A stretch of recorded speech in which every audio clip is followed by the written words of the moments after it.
মানুষ ঈদের আনন্দে ব্যস্ত, মানুষ গুনার কাজে ব্যস্ত। আর ইমানদার রমজানের বিদায় চোখের পানি ফেলা। কেন আনন্দ? কাদের জন্য আনন্দ? ওই নির্লজ্জ মুসলমানদের জন্য আনন্দ যারা তারাবি না পড়ে মার্কেটে ঘুরে। ওই নির্লজ্জ বেহায়াদের জন্য আনন্দ যারা যৌবন কাল রঙে কাটাইলো, রমজান পায়াও শেষ নাজাতের 10 দিন আবার গান বাজনা শুরু করে দেয়, সিরাফারা প্যান্ট পরা শুরু করে দেয়, বাজার গরম করে নারীদেরকে নিয়ে। ওই নির্লজ্জ মুসলমানদের জন্য তো আনন্দ না। আজকে আপনাদেরকে দুইটা দলের পরিচয় করে দিয়ে যাব, একদম খুব মনোযোগ দিয়ে শুনবেন। আপনি কোন দলে যাইবেন এটা আপনার সিদ্ধান্ত। আল্লাহর নবী খুব দুইটা দলের অবস্থা বড় দীর্ঘ হাদিসে আল্লাহর নবীজি ভয়ানকভাবে বর্ণনা করেছেন। হিদায়াতের জন্য যে হাদিসটা আমাদের জন্য হতে পারে মহা আলোকবর্তিকা, এজন্য হৃদয়ের কান দিয়ে আমলের নিয়তে শুনতে রাজি আছেন ইনশাআল্লাহ? আল্লাহ আমলের নিয়তে শোনার তৌফিক দান করুক, বলেন আমিন। মিশকাত শরীফের হাদিস 1630 নম্বর হাদিস, যে হাদিসটা আবার সুনানে আহমদের মধ্যে 18534 নম্বর আসছে, মুস্তাদরাক লিল হাকিমে 107 নম্বর আসছে। যে হাদিসটা বর্ণনা করেছেন হযরতে বারা ইবনে আজিব রাদিয়াল্লাহু তাআলা আনহু।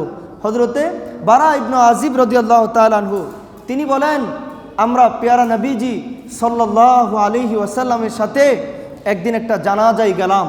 জানাজার নামাজে আমরা গত রাত্রেও তো লাইলাতুল কদরের রাত্রে একজনের জানাজা পড়ছি। দেখছেন কত মানুষ জুমার রাত পেয়েছে, লাইলাতুল কদর পেয়েছে, রমজান পেয়েছে।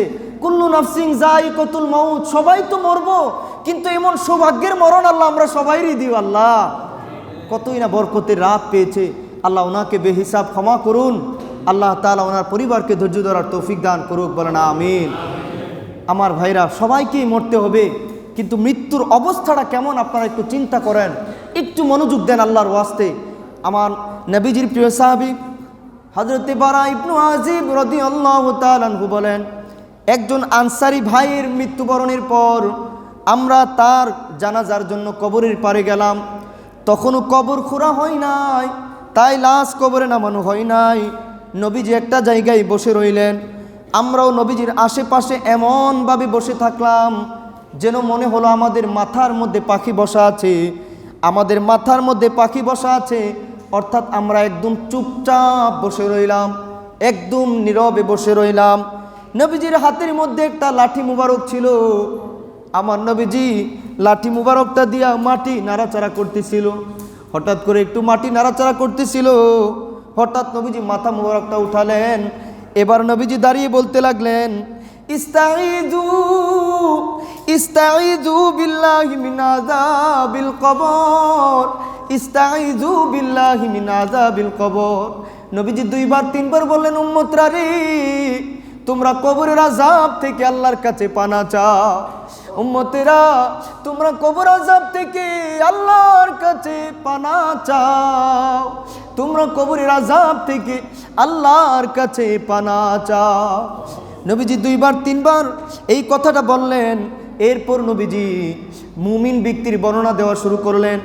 আমার নবীজি বলেন, কোনো একটা মুমিন বান্দা যদি দুনিয়া থেকে বিদায়, দুনিয়ার জিন্দেগির ইতি টেনে পরকালের যাত্রা শুরু করে, আমার নবীজি বলেন, তখন ওই আসমান থেকে একদল রহমতের ফেরেশতা, চমৎকার উজ্জ্বল নুরানি চেহারার কিছু ফেরেশতা তার সামনে আসে। তাদের চেহারার দিকে তাকালে মনে হবে যেন এক একজন দীপ্ত সূর্যের মতো দীপ্তিমান, বড় নুরানি সুরত নিয়া ওরা ওই ইমানদার, ওই জান্নাতি মানুষটার পাশে আসবে। তাদের সঙ্গে করে কিছু জান্নাতি রেশমের কাপড় আনবে, এগুলো তারা নিয়ে আসবে। সাথে কিছু জান্নাতি অত্যন্ত সুগন্ধিময় কিছু সুগন্ধিও নিয়ে আসবে তাদের সাথে করে। তারা তার দৃষ্টির অদূরে একটা জায়গায় গিয়ে বসে থাকবে। মালাকুল মউত আজরাইল আসবে, আয়েশা ওই ইমানদার দুনিয়াতে আল্লাহর ভয়ে যে কষ্ট করছে কিন্তু গুনাহ করে নাই, ওই ইমানদারটার কাছে আয়েশা বলবে, আইয়াতুহান নাফসুত তাইয়্যিবা, আইয়াতুহান নাফসুত তাইয়্যিবা উখরুজি ইলা মাগফিরাতিম মির রাব্বিকা ওয়া রিদওয়ান। কোরআনের মধ্যে আসছে, ইয়া আইয়াতুহান নাফসুল মুতমাইন্না ইরজি'i ইলা রাব্বিকি রাদিয়াতাম মারদিয়া ফাদখুলি ফি ইবাদি ওয়াদখুলি জান্নাতি। আল্লাহু আকবার বলেন, আল্লাহু আকবার। ও পবিত্র আত্মা, ও পবিত্র আত্মা, নফসে মুতমাইন্না, আসো আসো, তুমি আল্লাহর ক্ষমার কাছে আসো, আল্লাহর রহমতের কাছে পৌঁছার জন্য তুমি বেরিয়ে আসো। এই কথা বলার পরে আমার নবীজি বলেন, ওই মালাকুল মউতের এই আওয়াজগুলা মুমিন ব্যক্তি শুনতে দেরি হবে, মুমিন বান্দার রুহুটা এত সহজে বের হয়ে যাবে যেন কোনো কুয়া থেকে কোনো মহিলা আপনার কুয়া থেকে কলসি দিয়ে পানি আনতেছে। আগেকার যুগে আরবের লোকেরা কুয়া থেকে পানি আনতো কিনা? নাকি আমাদের মতো এত টিউবওয়েল ছিল, ট্যাপ ছিল?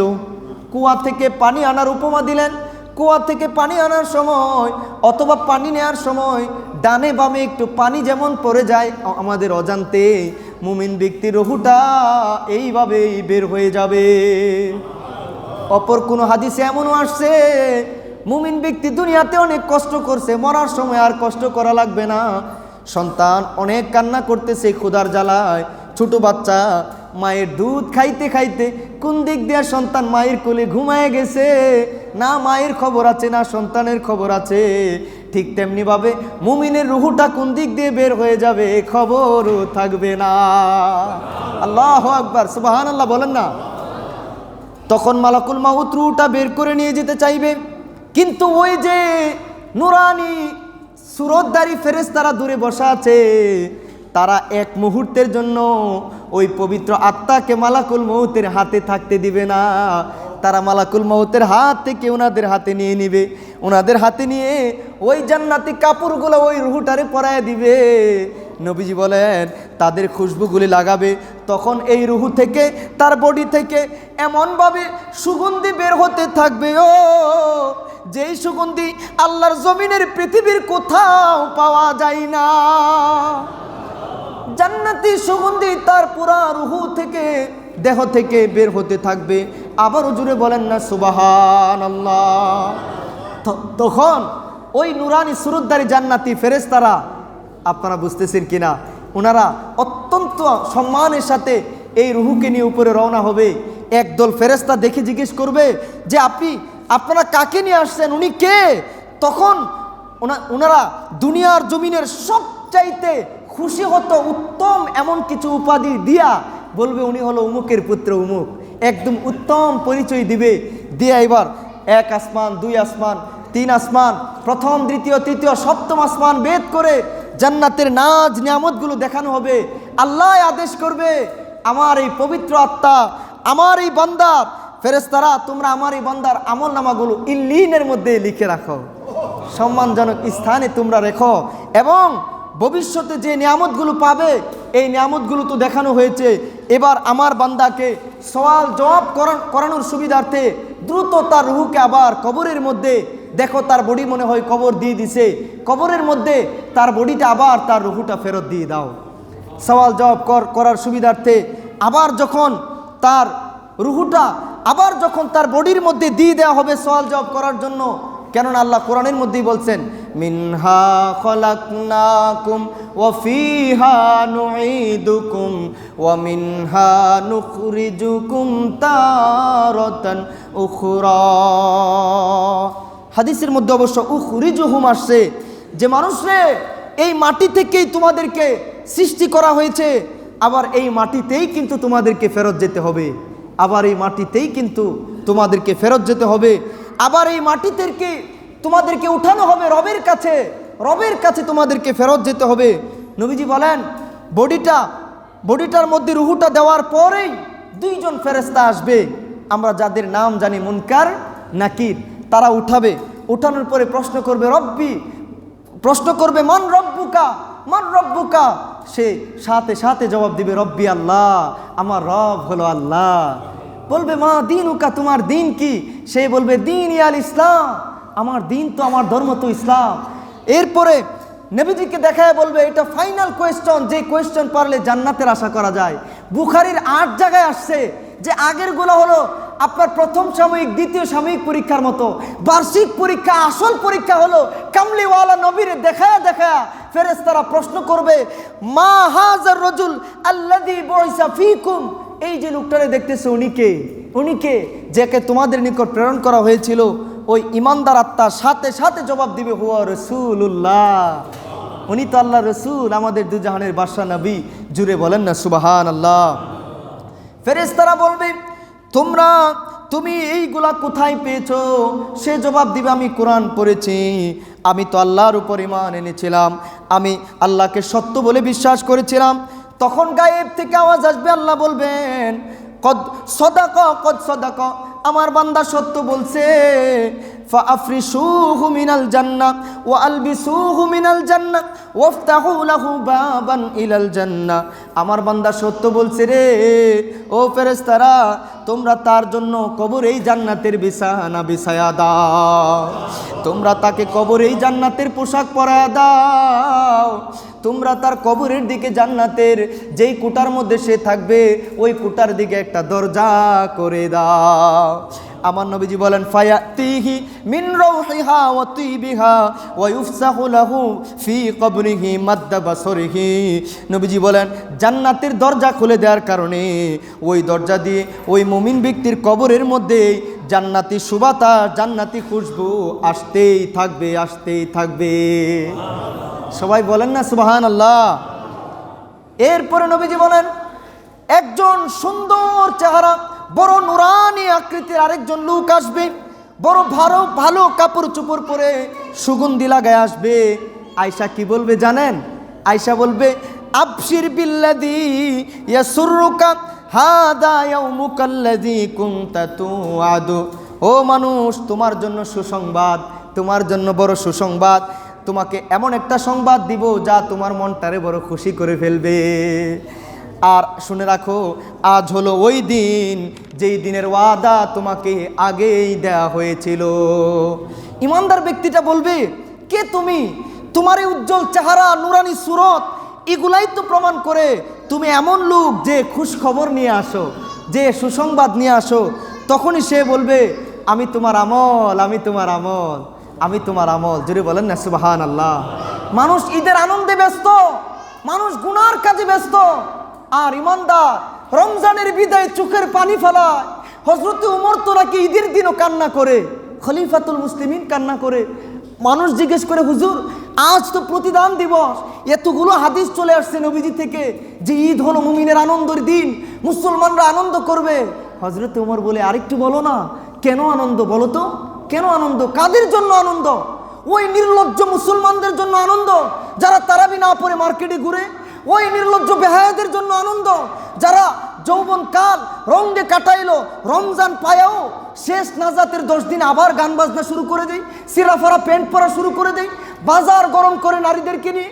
ওই নির্লজ্জ মুসলমানদের জন্য তো আনন্দ না, আনন্দ তাদের জন্য যাদের যৌবন দাবি করে, যাদের মন চায় একটু আনন্দ করতে, মার্কেটে গিয়ে ঘুরতে, যাদের মন চায় গান শুনতে, যাদের মন চায় মাস্তি করতে, কিন্তু রমজানের বিদায় তার অন্তর কাঁদে, জাহান্নামের বয়সে মসজিদে থাকে, জাহান্নামের বয়সে কান্না করে। রমজানকে ইজ্জত করার কারণে, রমজানকে আদব করার কারণে ঈদের দিন আল্লাহ তার সব গুনাহ মাফ করে তারা এমনভাবে মাসুম করে দেয় যেন সে এইমাত্র দুনিয়ায় জন্মগ্রহণ করেছে। আনন্দ তো তার জন্য, বেরোজগারের জন্য কোনো ঈদের আনন্দ নাই। সে বেহায়া, সে নির্লজ্জ, বেরোজগারের জন্য ঈদগাহে যাওয়াই জায়েজ নাই, সে তো বেহায়ের মতো যায় না। তাইলে আনন্দ কার জন্য? ইমানদার বলে, ওই আমি তোমার আমল, আমি তোমার আমল। সে বলবে, তাইলে দ্রুত কিয়ামত করো, আমি আমার পরিবার পরিজনের কাছে ফেরত যেতে চাই। এরপরেই নবীজি ওই বেঈমানদের, ফাসিক ফুজ্জার, দুনিয়া লোভী, কাফের, মুনাফিক, ওই দলের মৃত্যুর অবস্থা আমার নবীজি বর্ণনা করেন। আমার নবীজি বলেন, তার রুহুটা ফেরত, তার রুহুটা বের করার আগেই আসমান থেকে এমন কুৎসিত একদল ফেরেশতা আসবে যাদেরকে দেখলেই বড় ভয় লাগবে। তাদের সাথে থাকবে দুর্গন্ধযুক্ত সেই জাহান্নামের এক টুকরা কাপড়, দৃষ্টির দূর সীমানায় তারা বসবে। মালাকুল মউত আজরাইল আয়েশা বলবে, আইয়াতুহান নাফসুল খবিসা উখরুজি ইলা সাখাতিম মিনাল্লাহ। ও প্রেতাত্মা, ও দুর্গন্ধযুক্ত নিকৃষ্ট আত্মা, আল্লাহর আযাবে পতিত হওয়ার জন্য বের হয়ে আসো। আল্লাহর আযাবে পতিত হওয়ার জন্য বের হয়ে আসো। নবীজি বলেন ওই কাফিরের রুহুটা, ওই দুনিয়া লোভী ফাসেক ফুজ্জারের রুহুটা এই কথা শোনা মাত্রই গোটা দেহে ছড়িয়ে যাবে, অর্থাৎ পালানোর সর্বোচ্চ চেষ্টা করবে, পালানোর সর্বোচ্চ চেষ্টা করবে, বের না হওয়ার সর্বোচ্চ চেষ্টাই করবে। কিন্তু মালাকুল মউত তার রুহুটারে সমস্ত শক্তি প্রয়োগ করে এমনভাবে টেনে হিসড়ে বের করবে। আমার নবীজি বলেন যেইভাবে লোহার একটা গরম শলাকা বিজা পশম হতে টেনে বের করা হয়, তখন কিছু পশম সহ খুলে আসে। অর্থাৎ দুইটা উপমা কোনো কোনো জায়গায় দেয়া হয়, একটা জলজ্যান্ত বকরির টেনে চামড়া চুলিয়ে লবণ লাগিয়ে দিলে যতটুকু কষ্ট, একজন বেঈমানের মৃত্যুর কষ্ট তার চাইতেও আরো বেশি। নাউজুবিল্লাহ। এমনকি সারা দুনিয়ার মানুষকে যদি আরো 70 গুণ বাড়ানো হয়, সবাই চাপ দিয়ে ধরলে যতটুকু কষ্ট, বেঈমান কাফিরের মৃত্যুর জন্য মালাকুল মউতের থাবা তার চাইতেও বেশি ভয়ানক। আল্লাহর কাছে চলেন পানা চাই, আল্লাহ আল্লাহ আমাদেরকে ঈমানের মৃত্যু নসিব করে দিয়ে। মালাকুল মউত যখন রুহুটা বের করবে, ওই যে দুর্গন্ধযুক্ত ভয়ানক চেহারাদারি ফেরেশতা মালাকুল মউতের হাতে ওই রুহুটা থাকতে দিবে না, তার হাত থেকে নিয়ে নিবে, এবার নিয়ে উপরে রওনা হইতে যাইবে। একদল জিজ্ঞেস করবে এটাকে, দুনিয়ার সবচাইতে নিকৃষ্ট উপাধি সহ বলবে এটা অমুকের পুত্র অমুক। এবার উপরে নিতে চাইলে প্রথম আসমানের দরজা খোলা হবে না, আসমানের দরজা খোলা হবে না। বেঈমানদের জন্য, গুনাহগারদের জন্য, কাফিরদের জন্য রহমতের দরজা খোলা হয় না, খোলা হবে না। গায়েব থেকে আওয়াজ আসবে, এই নিকৃষ্ট আত্মা, এই নিকৃষ্ট আত্মার আমল নামাগুলা সিজ্জিন দুনিয়ার নিকৃষ্ট স্থানের মধ্যে লিখে রাখো। নাউজুবিল্লাহ। এবার আসমানের দরজাও খোলা হবে না। আবার আল্লাহ তাআলা গায়েব থেকে আওয়াজ দিবেন, এই নিকৃষ্ট আত্মা ততদিন পর্যন্ত জান্নাতে প্রবেশ করতে পারবে না যতদিন না সুয়ের ছিদ্র দিয়ে উট প্রবেশ না করে। সুয়ের ছিদ্র দিয়া যেমন উট প্রবেশ অসম্ভব, তেমনি ঈমান ছাড়া মৃত্যুবরণকারী কাফিরের কোনোদিন জান্নাতে প্রবেশ অসম্ভব। বলেন নাউজুবিল্লাহ। এবার তার রুহুটা কবরের মধ্যে দিয়ে দেয়া হবে। ফেরেশতা যেই প্রশ্নই করবে সে বলবে হা হা লাদ্রি, হায় আফসুস, হায় আফসুস, আমি জানি না, আমি জানি না। গায়েব থেকে আওয়াজ আসবে, বান্দা মিথ্যা বলতেছে, এখনই তার কবরে জাহান্নামের বিছানা বিছিয়ে দাও, তার কবরের সাথে জাহান্নামের দরজা খুলে দাও। হায় তখন থেকে তার কবরে জাহান্নামের আযাবের বাতাস, জাহান্নামের আযাব আসতে থাকবে। বলেন না নাউজুবিল্লাহ। এবার তার কবরটা এত বেশি সংকীর্ণ হয়ে যাবে, দুই পাশের মাটি নবী বলেন এমন জোরে চাপ মারবে, ও এই পাশের হাড্ডি ওই পাশে চলে আসবে, এই পাশের হাড্ডি ওই পাশে চলে যাবে, হাড় এক পাশের আরেক পাশে চলে যাবে, কবর বড় সংকীর্ণ হয়ে যাবে। আল্লাহ আমাদেরকে হেফাজত করুক, বলেন আমিন। মুমিনের সময় কবর প্রশস্ত হয়ে যাবে, আর কওমিন কাফির ফুজ্জারদের জন্য কবর একেবারে সংকীর্ণ হয়ে যাবে। বলেন আল্লাহ 3.5 হাত কবরকে সংকীর্ণ করে শাস্তি দিতে পারে কি পারে না? সব কিছু পারে যিনি, তিনি কে?